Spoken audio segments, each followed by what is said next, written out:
because this is my first film. So, Okay. that is still for me, like to make more films, I still have that. So I'll just speak on like what I think on a daily basis.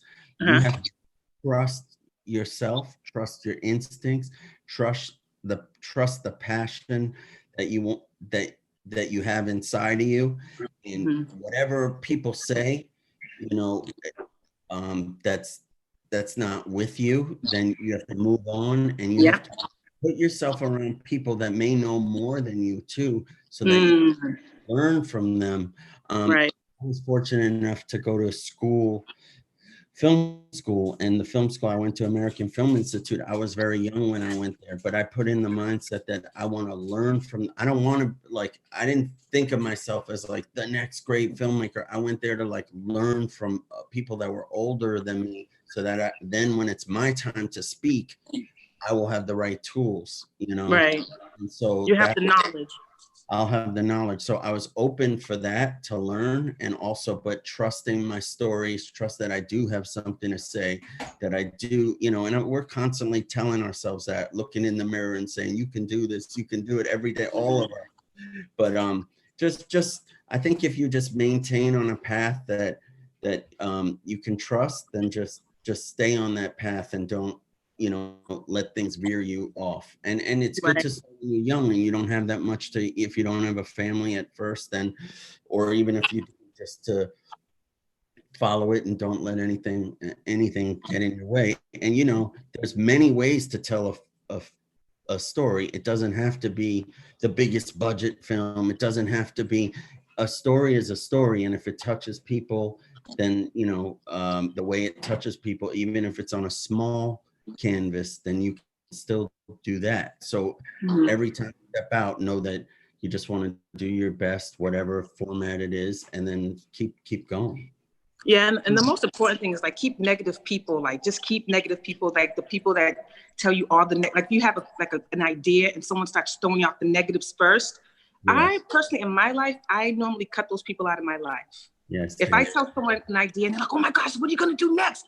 I'm like, okay, they're staying. But if someone says to me, no, I'm like, yeah, you probably won't be in my life. Count down, 5, 4, like, okay. Because it's super important to keep people around you that believe in your dreams and believe in what you're doing, So anyways, so enough of that. No, absolutely. And if you spend more time talking about those people or the things that are in your way, I don't have the money, I don't have the time, those things, then you have to just say, okay, what's my focus here, and reassess, because those are walls that you're building. You need to cut those walls down and just stay. Yeah. All right, you guys. Okay, so you guys ready to have some fun? Because I'm done with those. I'm done. We've already been having fun. You guys ready? Yeah. Right. I'm about to hit you with my questions. Look at Paul's ready. I have no idea what's coming. I'm sorry, you've never seen my show, so you don't know what you're in for. But you ready? All right. Yeah, I'm ready. Okay. So I want to know, what was your first concert like, and who'd you go with? Wow. What was my first concert like, and who did I go with? Man, what was my first concert like? This is why I asked these questions. I don't know. I would say I actually performed at the first concert I went to. Okay. It was Up Close and Personal tour with Chris Brown and Bow Wow, Soulja Boy. Ooh, subtle flex. Wow. And yeah, like, I was running around with Lil Mama Camp for a long time. That's family. And so I was performing, I was dancing, like I was turning up. So that was fire, like to be in a building and to actually have the back, like the access behind the scenes, and to see like what it feels like in Madison Square Garden. Like that was just like, for me at a young age, that was really that launching pad for me to recognize that my dreams are attainable.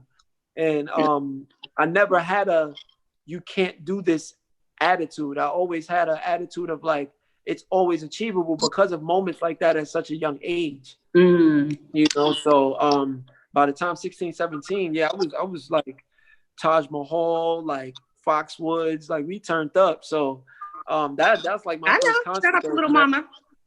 You feel me? Shout out to Little Mama. I don't think everybody knows that's your sister. Shout out to Growing Up Hip Hop. You feel me? Yeah, so you know, like that's like my first concert experiences. It's like performing. So I had a great time. All right. So you just flexed on everybody. So yeah. So Paul. No, wow. So two come to mind because I think they were close. One, I went to with this in second grade. I went to Foreigner 4 concert in like Long Island, I think it was. But I didn't even know who they were. You know, they were huge at that time. But then 1985, I think I told ARNSTAR this, my father won tickets through Burger King for the Jackson 5 reunion tour. Wow. Okay. Right. My father, and we went, you know, I had every Michael Jackson poster on the wall, the one with the velvet on it, you know. Yeah. Yeah, so I went to that concert, and I'll never forget him moonwalking across the stage. It was like I was wow. 10. Nice. 11. Nice. Wow. I'm dating myself. All right. So that's another flex. Paul won that flex. I think he got it. I think he got it. That's my biggest inspiration outside of my family is Michael Jackson. Because your father's a break dancer. Your father was part of the oh God, what hip hop break dancing crew was your father a part of? Rocksteady. Rocksteady. Right. Yeah. All right. So now my next question is, who are your top 3 basketball players of all time? I'll tell you mine first.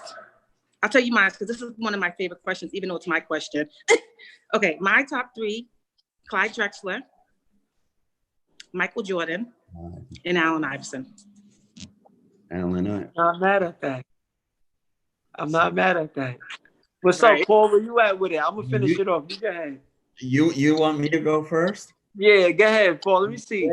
Okay, I've got to go with, you know, I'm Paul Starkman. I got to go with John Starks, right? I got to go with John Starks. I've got to go with Michael Jordan.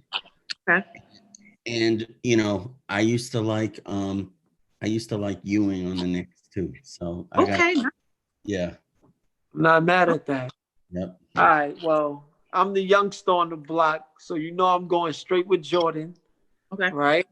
And then after Jordan, I would say I like Tracy McGrady a lot. It was more of his style of approach to the game that really opened it up for me.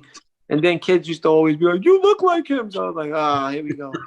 So ARNSTAR is amazing at basketball too. Huh? You're amazing at basketball. Oh, I mean, you know, I had my little heyday back in the day, you know what I'm saying? So I take pride in that a little bit. And then my third one, man, who am I going with? I'm going to go ahead and say Kobe, because Kobe was just like, he was really bigger than the game.